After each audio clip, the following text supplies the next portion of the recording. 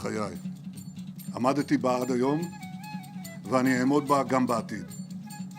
עם הסכם, בלי הסכם, לאיראן לא יהיה נשק גרעיני. לא היום ולא מחר.